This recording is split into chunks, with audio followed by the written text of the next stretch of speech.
de los hombres a los cuales Dios llamó en aquellos tiempos cuando el pueblo de Israel estaba atravesando uno de los momentos más difíciles, y esos momentos más difíciles de un pueblo corrupto llamado el pueblo de Israel, llamado el pueblo de Dios, llamado el pueblo que Dios sacó de la tierra de Egipto y de la casa del faraón, llamado el pueblo que en medio del desierto le mostró los milagros, le renovó, le restauró, cayó maná del cielo, le dio de comer, le dio codornices, había el mar rojo, le levantó un líder para que éste le llevara la palabra y pudiera guiar al pueblo hacia Dios en una adoración genuina.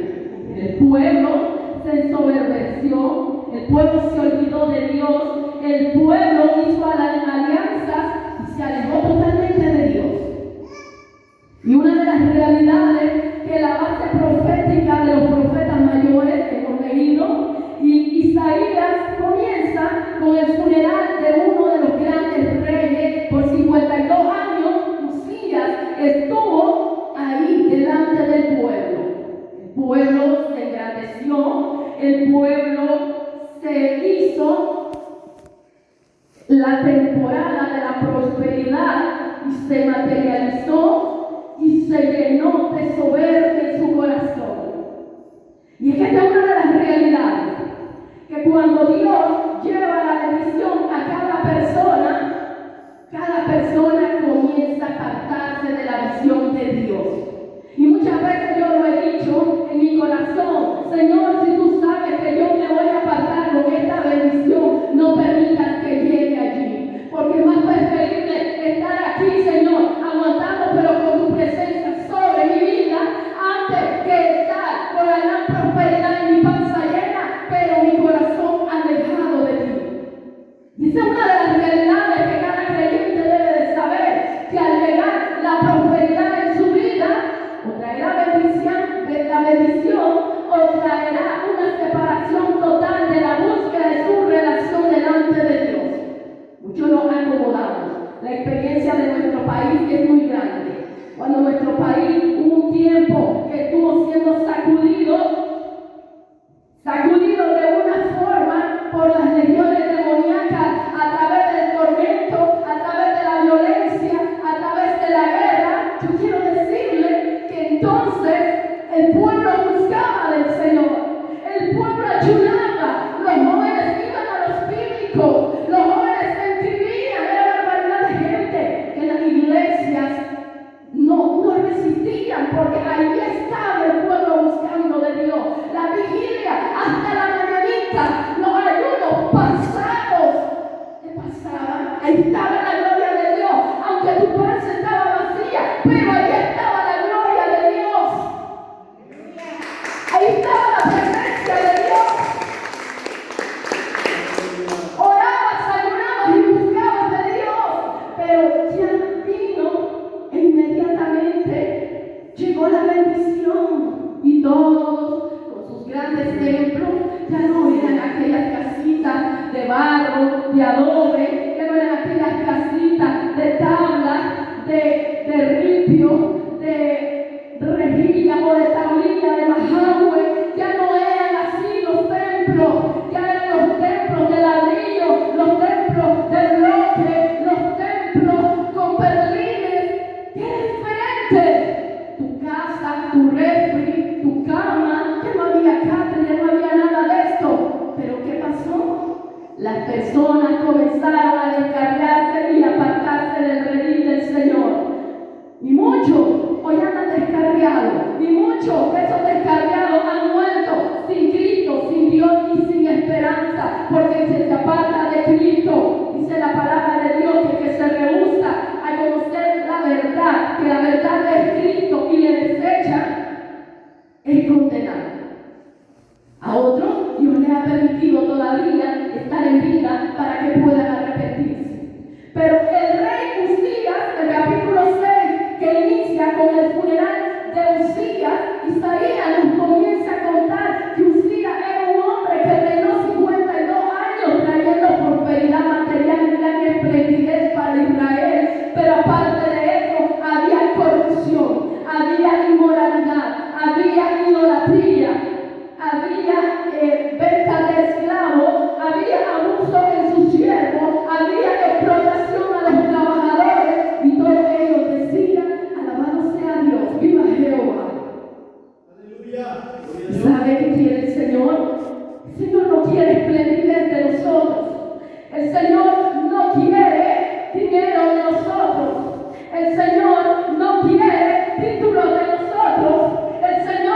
quiere ni teología, ni homilética, ni hermenéutica, ni nada, ni exégesis. El Señor no quiere de eso. El Señor lo que quiere de nosotros es obediencia, es alabanza, es adoración, es exaltación al que vive y permanece por siempre.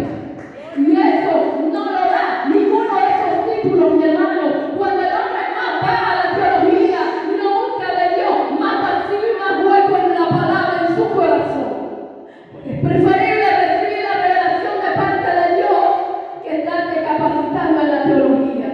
No digo que es mala, es buena, pero tienes que tener el equilibrio, porque si no te capacitas, no dejas tu tiempo para buscar a Dios en ayuno, en oración, escuchando a través de tu oído la voz de Dios, puede ser que en el camino te pierdas y ya después vas a salir diciendo de que Dios es uno solo y no es como lo dice la doctrina, Dios Padre, Dios Hijo y Dios Espíritu Santo. Hay muchos que han salido de allí con otra doctrina. ¿Por qué? Porque han dejado de escuchar a Dios. Usías no era la excepción. Usías llegó el momento de 52 años y se sintió lleno de soberbia en su corazón y se olvidó de Dios. Y una de las realidades más grandes es que este rey, el libro de las Crónicas, nos enseña que dice que se llenó de soberbia al sentirse que él había crecido grandemente. Muchos hombres conocí yo que predicaban la palabra, y en medio de esa palabra que predicaban, a medida que Dios nos levantó, le dio grande iglesia, le dio gran cantidad de miembros, vinieron y cayeron en pecado y estaban predicando el pecado en los púlpitos. ¿Sabe por qué? Porque es preferible, mejor estar delante de su presencia. Pero el rey David decía: Señor, dame algo para no blasfemar con mi boca. Si me das, Señor, lo que me des, ¿para qué? Para no blasfemar. Pero que también llegaba el momento que si él no tenía, él iba a renegar en contra de Dios. Pero viene tu proveedor, Dios te va a proveer. Pero Usías, después de haber recibido la gran bendición de parte de Dios, dice la palabra que él se levantó. Cada persona en el cuerpo de Cristo tiene un ministerio, tiene un don, tiene un talento, tiene un llamamiento. A cada persona Dios a uno los llamó a pastores, a otros a apóstoles, a otros a profetas, a otros a evangelistas, a otros a maestros, a otros a orar por los enfermos, a otros a hacer evangelismo, a otros don de sabiduría, don de palabra, don de ciencia, don de hablar en lengua. Pero yo quiero decirle que el problema es cuando haces uso de algo en lo cual Dios no te ha dado nada. Ese es el problema. A Usías Dios le había dado un cargo como rey sobre la casa de Israel, pero no lo había llamado a sacrificar incienso en el templo. Y él vino y tomó el cargo de los sacerdotes e inmediatamente dice la historia en el libro de Crónicas que el rey, después de 52 años, fue herido de lepra de parte de un juicio de Dios sobre su vida y murió leproso. En la casa de Dios, hermano, no se juega. En la casa de Dios se respeta. En la casa de Dios cumple con el ministerio que Dios te asignó y no puede usurpar los ministerios ni manipular la autoridad de las personas que Dios ha puesto en esos ministerios. O sea, la reverencia, además para Dios, además para esas personas. Y lo que le pasó a Usías, hermano, a muchos le ha pasado. Pero ¿por qué pasó esto? ¿Por qué pasó esto? Isaías no había recibido ninguna visión. La visión Isaías la recibió hasta que murió el rey. Isaías comienza viendo una visión donde Dios está en su trono y en medio de ese trono dice que hay unos serafines. Los serafines son los ángeles celestiales que están más, las partes celestiales que están más cerca del trono de Dios. Y esos serafines tenían 2 alas que tapaban su cabeza, tapaban sus pies, y las otras 2 volaban, dice la palabra. Pero una parte dice que los serafines decían así: Santo, Santo, Santo. Y me parece a mí como que habían 2 grupos de serafines ahí. Quizás había uno a un lado del trono y otro al otro lado del trono, porque uno decía: Santo, Santo, Santo, Jehová de los ejércitos, toda la tierra está llena de tu gloria. O sea, unos decían: Santo, Santo, los otros decían: toda la tierra será llena de su gloria.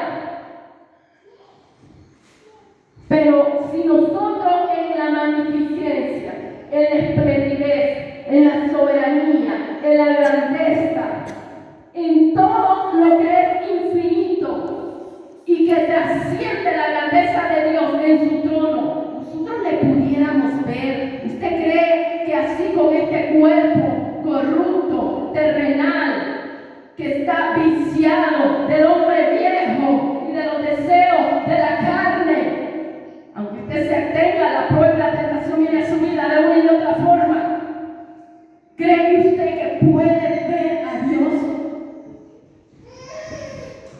No es posible ver a Dios mientras nosotros no tengamos una visión y una relación que nos lleva más allá, que trasciende lo infinito delante de Dios. La mayoría de las personas que no han tenido una relación en el espíritu y lo sobrenatural con Dios viven en una vida decadente espiritual. No sé cuántas veces ustedes se han sentido afligidos, se han sentido vacíos, han dejado de orar, han dejado de ayunar. Algunas veces no han puesto ni alabanza en su casa. ¿Sabe por qué? Porque hay vacío en la vida del hombre y de la mujer cuando el Espíritu de Dios no está allí. Denle aplauso al Padre, al Hijo y al Espíritu Santo. Si el Espíritu de Dios está en tu vida, va a ser lleno de una y de otra vez. Una, otra y otra vez va a ser lleno de la presencia de Dios en tu vida. Pero esto no va a venir por magia. Esto va a venir cuando en tu corazón entre la pasión totalmente de recibir el llamado de Dios a internarte en su presencia. Y es que una de las cosas que la palabra nos dice es que debemos de anhelar su palabra como miel a nuestro paladar. Cuando nuestros padres preparaban el alimento y yo era una niña, me recuerdo que yo decía: ay, qué sabrosa que va a quedar esta torta, decía yo. Mi mamá hacía pan. Es que yo quiero probar ese pan, esa torta. Cuando salga mamá, decía yo, deme la rebanada del recorte de ese pan que está aquí. Y yo agarraba el café y me la comía, hermano. Y después salía con la pana que iba a vender. Pero, ¿sabe qué? Yo sentía el sabor de aquella torta y el olor. Y así mismo el Señor quiere que usted sienta el sabor y el olor de su presencia y desee como manjar la profundidad de su espíritu y su alma. Sienta la presencia de Él que le va a llenar, que le va a restaurar, que le va a cambiar, que le va a levantar, que le va a dar ánimo, porque usted necesita el alimento espiritual, y eso espiritual solo viene de más allá de lo que trasciende el infinito, y el infinito solamente es Dios. En su infinita gracia Dios derrama su amor sobre su vida, sobre mi vida, pero tenemos que desear como miel la palabra, tenemos que desear como miel la presencia de Dios a nuestras vidas. Yo le voy a decir algo. Yo tenía 11 años cuando yo recibí el bautismo del Espíritu Santo. Yo no era bautizada, yo era una de las niñas inquietas que estaba ahí y me metí en todos los ayunos, y me metí en todas las prédicas, y me metía en todas las coreografías de la iglesia, y me metí en todos los cantos, y me metía con los jóvenes, y me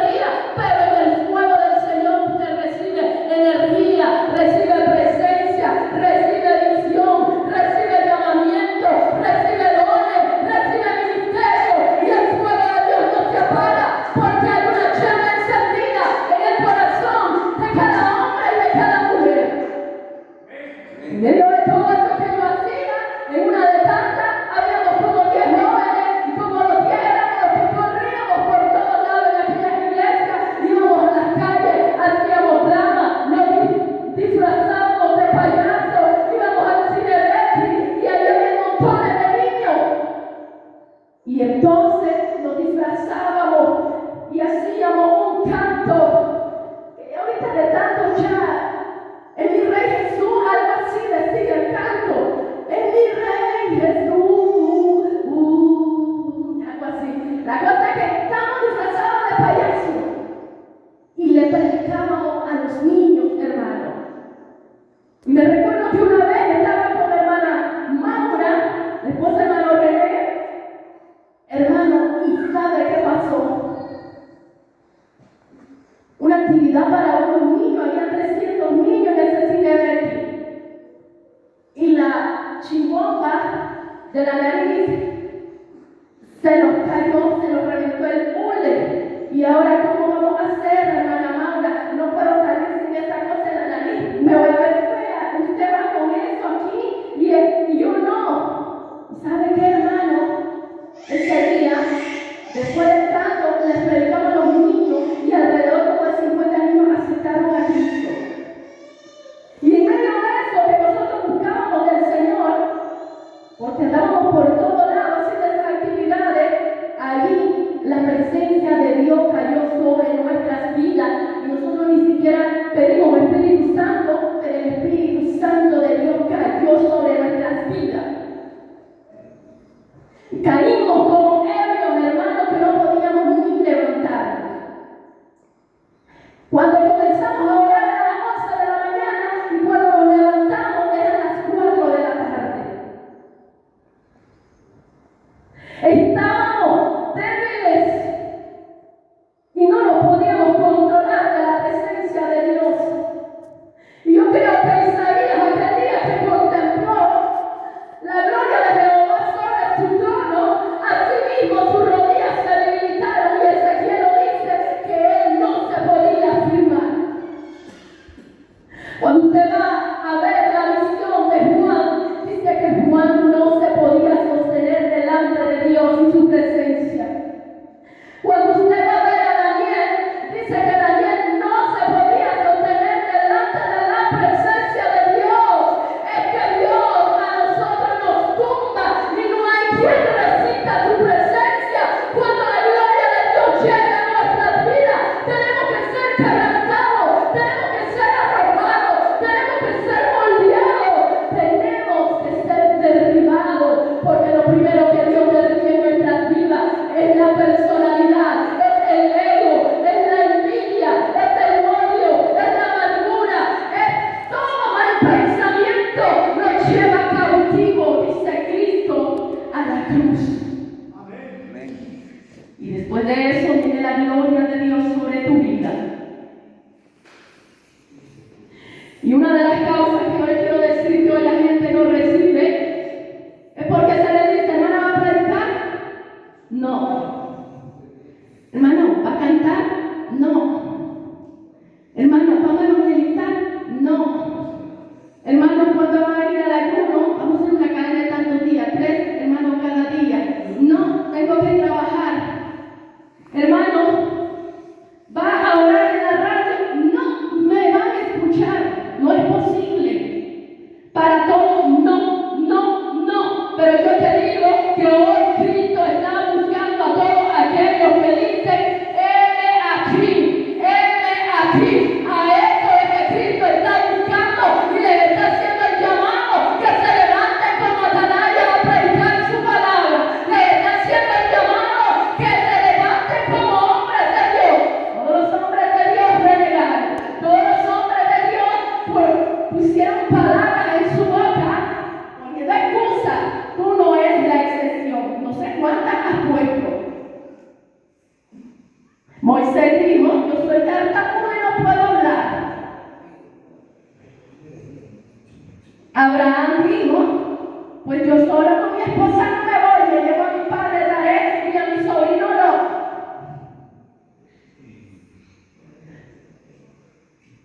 Aleluya. Y si no tienes el problema en decir no a Dios, otros vendrán para hacerte el problema para que no avances en la obra de Dios. Pero todos los hombres de Dios tuvieron en su boca algo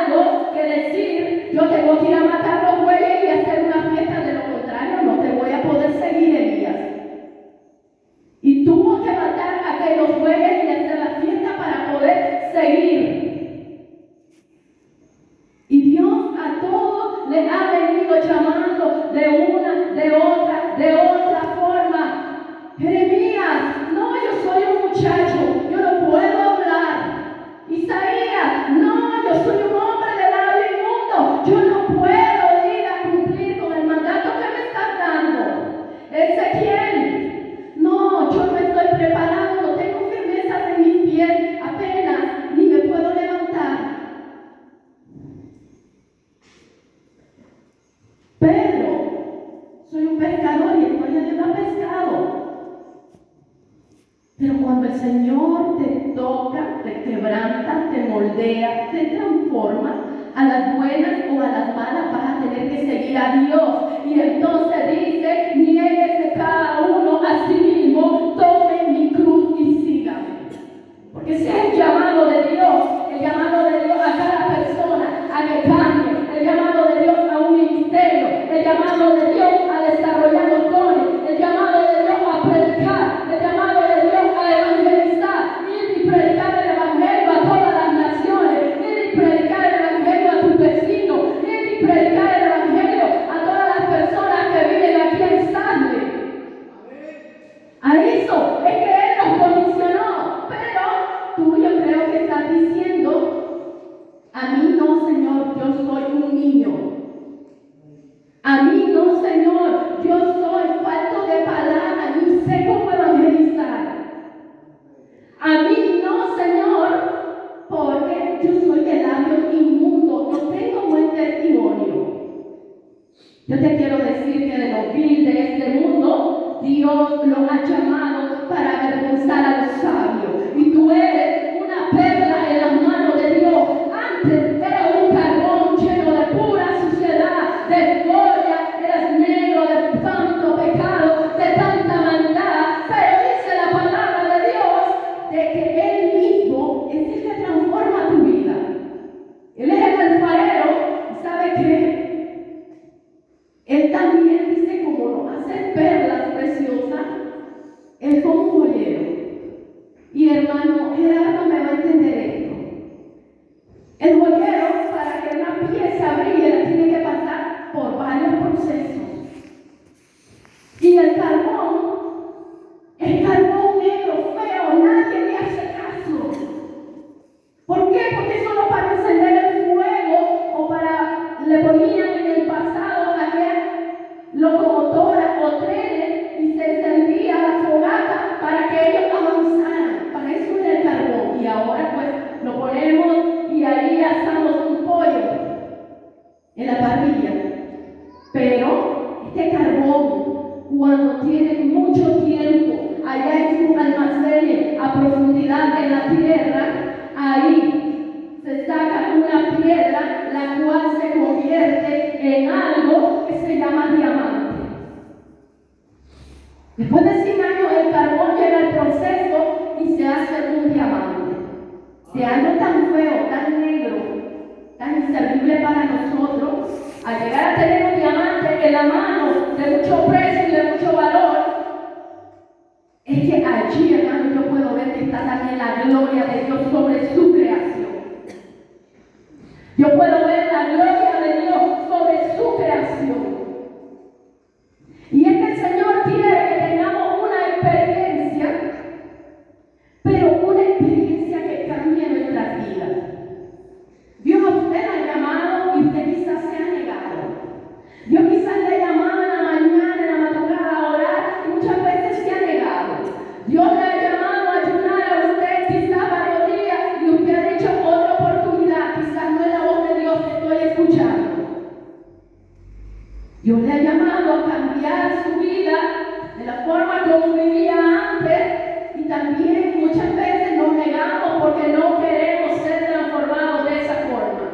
Pero yo les quiero decir que muchas veces hacemos esto porque creemos que aún con estas cosas estamos agradando a Dios. Pero la realidad no es así. Pablo, llamado Saulo de Tarso, en Hechos capítulo 9, él creía que agradaba a Dios porque él había pasado 3 años a los pies de Gamaliel siendo instruido. Pero él no agradaba a Dios. Él agarró las cartas y se fue a buscar a los cristianos para encarcelarlos y a su nombre.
transformado, para ser llamado, para ser llevado a través de la ceguera a reconocer que solamente en la presencia de Dios él podía volver a recobrar su vista.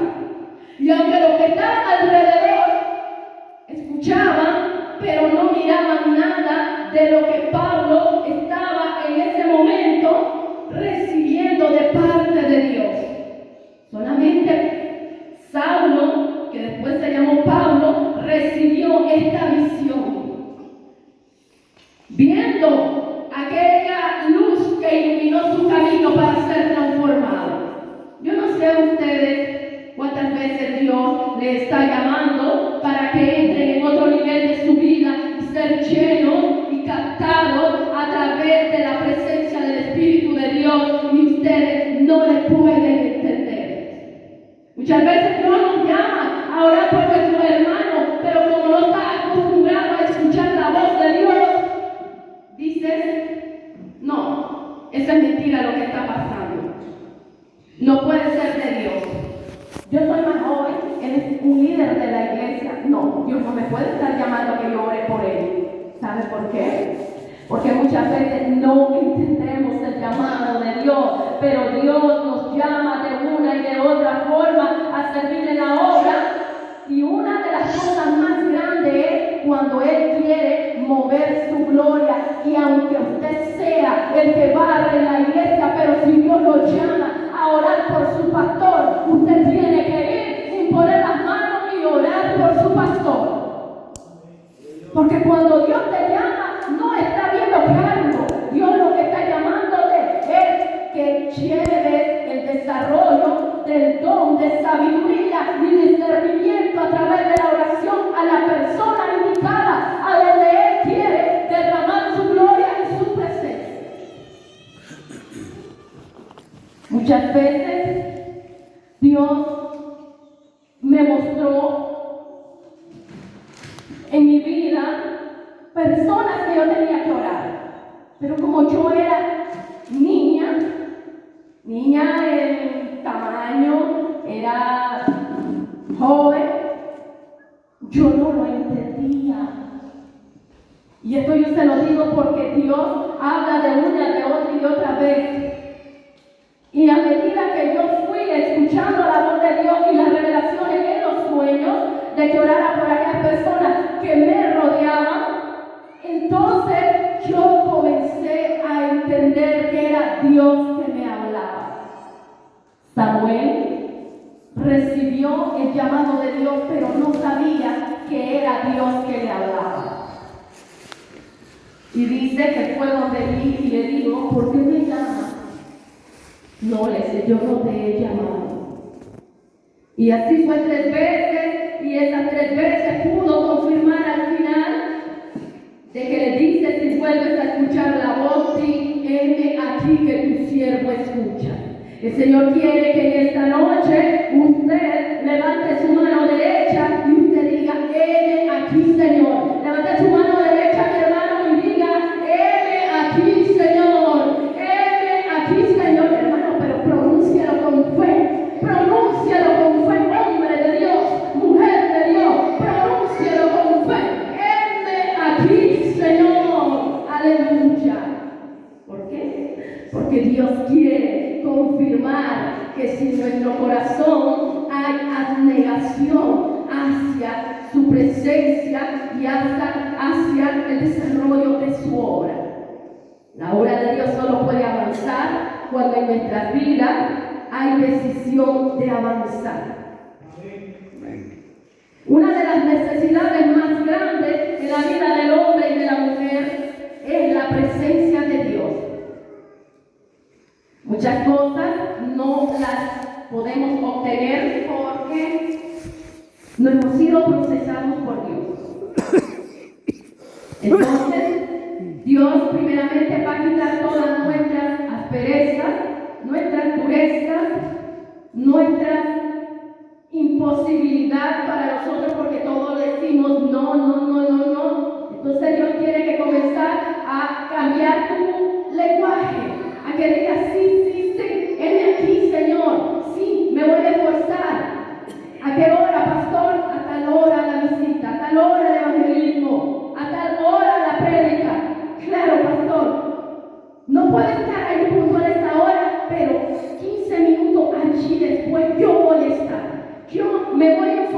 allí voy a estar. ¿Por qué? Porque Dios quiere que a través del proceso cambie tu carácter, cambie tu vida, cambie tu familia, cambie tu manera de pensar, cambie tu lenguaje, tu manera de hablar. Por eso el Señor vino y levantó al serafín ahora como una tenaza. Y entonces la tenaza la agarró como un carbón apagado. No, encendido, dice. Y ahora, como está diciendo que son inmundos, lo agarró y se lo pasó por la boca. Ahora, antes él decía que no podía, que no iba a ir, igualito que ustedes y que yo. Y es que yo no puedo.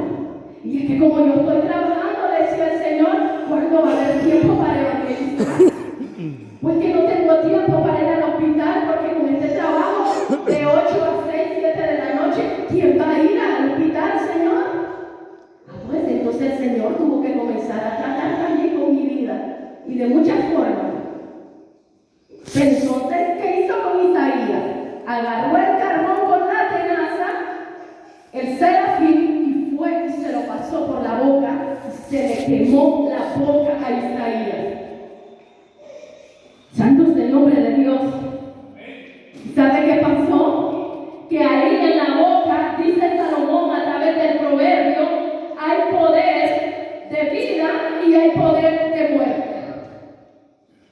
Entonces, Isaías antes no tenía un lenguaje de Dios en su boca, sino que hasta que el ángel le pasa ese carbón encendido que quemó su boca, y al quemar nuestra boca no podemos ingerir agua, hermano. No podemos ingerir cualquier alimento. Vamos a tener que comenzar a ingerir el alimento de Dios. O tal vez te tendrás que poner en ayuno unos días, a como le pasó a Pablo, 3 días sin comer y sin beber, para después recibir la vida y recibir la presencia de Dios sobre su vida. Isaías no es la excepción. Isaías fue quemada su boca con un carbón y después de eso recibió presencia de Dios en su vida y dijo: heme aquí, Señor. Pero Isaías le dio un cheque blanco al Señor, hermano. Isaías no dijo: yo solo quiero predicar en el arca de Noé, porque si yo voy a Sarle, me voy a llenar de polvo el pelo, me voy a llenar de lodo mis zapatos. Pues yo no quiero ir a Sarle, porque allí me voy a llenar de lodo y me voy a remojar cuando esté quebrada, la quebrada esté llena de agua. No, ¿sabe qué dijo Isaías, hermano? Isaías dijo: heme aquí, Señor, heme aquí, a donde tú me envíes, Señor, a donde tú me mandes, yo voy a ir, yo voy a escuchar tu voz, yo voy a ser, Señor amado, un servidor tuyo. Haz conmigo lo que tú quieras, transfórmame, moldéame, quebrántame, lléname de tu presencia, dame los dones que tú quieras, úsame como tú quieras. Tú quieres que yo sea predicador, Señor, pregúntale a él, hermano. Él va a decir: sí, pues dame, Señor, dame palabra para predicar, porque yo soy tartamudo a la vez. Así lo decía Moisés, pero terminó predicando y dirigiendo a un pueblo. Y muchos hoy dicen: no, solo en la ciudad quiero predicar. Los Isaías se están acabando, hermano. Los Ezequieles se están acabando. Todos esos hombres de Dios que llevaban una palabra al pueblo para que volviera su corazón a Dios se están acabando. Pero Dios está buscando generaciones. Dios está buscando hombres y mujeres que se levanten para proclamar la palabra. Dios está buscando hombres y mujeres que sean atalayas, que sean justos, que sean temerosos, que sean valerosos, que busquen y se refugien en la presencia de